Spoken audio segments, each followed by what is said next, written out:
දැන් ඔබට මෙහෙම ලෝකයක් පේනව නේද පින්වත්? දැන් මේ දැක්කම ඔබට පේනවනේ මෙහෙම ලෝකයක් හැදිලා තියෙනවා. ඔබ හොඳටම දන්නව නේද? ඔය ලෝකේ ඔබගේ හිතේ හැදිලා තියෙන කියලා. දැන් දේශන අහලා ඉන්න අයට මම මේ කියන්නේ. අලුතෙන් ආවිල්ලා නම් දන්නේ නැතුව ඇති. ඔබ හොඳටම දන්නව නේද? මේ පේන වර්ණ සටහන් ඔක්කොම ඔබගේ හිතේ හැදිලා තියෙන කියලා. මොකද වර්ණ කියන ඒවා ලෝකේ නැහැනේ. වර්ණ, ගන්ධ, රස, ස්පර්ශ, අරමුණු ඔය එකක්වත් ලෝකේ නැහැ.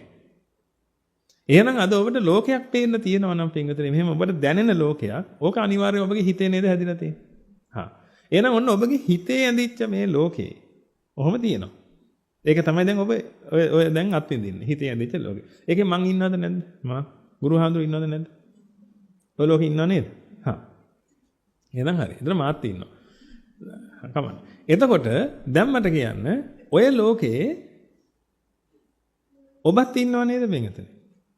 ඔබගේ ඔය හැදිච්ච ලෝකේ ඔබත් ඉන්නව නේද පින්වතුනි? හා බොහොම හොඳයි. එතකොට මම දැන් කියන්න ඔබගේ කය කොහෙද තියෙන්නේ?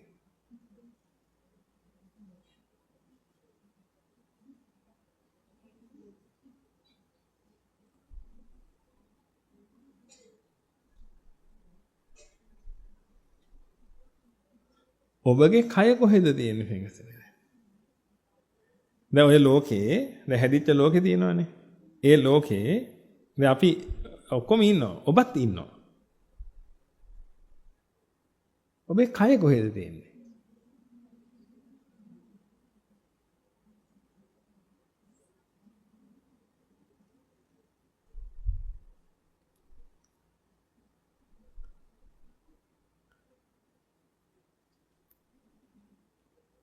ඔබ කොහෙද ඉන්නේ පින්වතුනි?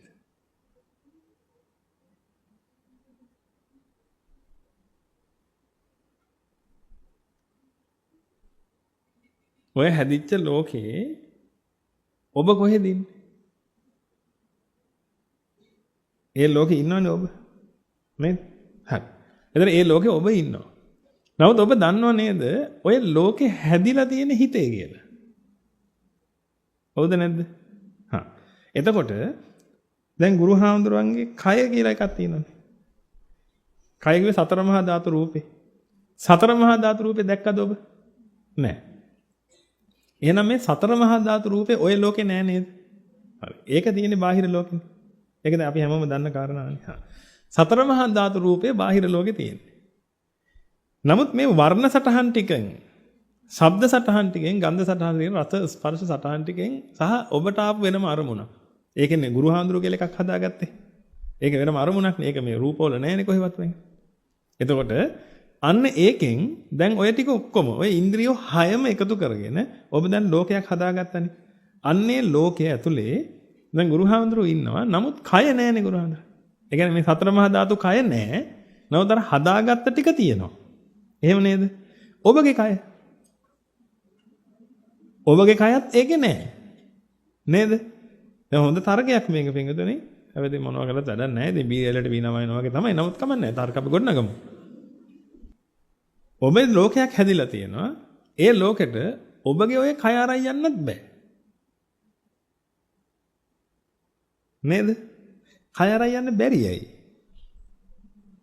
කය සතර මහා ධාතු කොටසක් නිසා පින්වතුනි.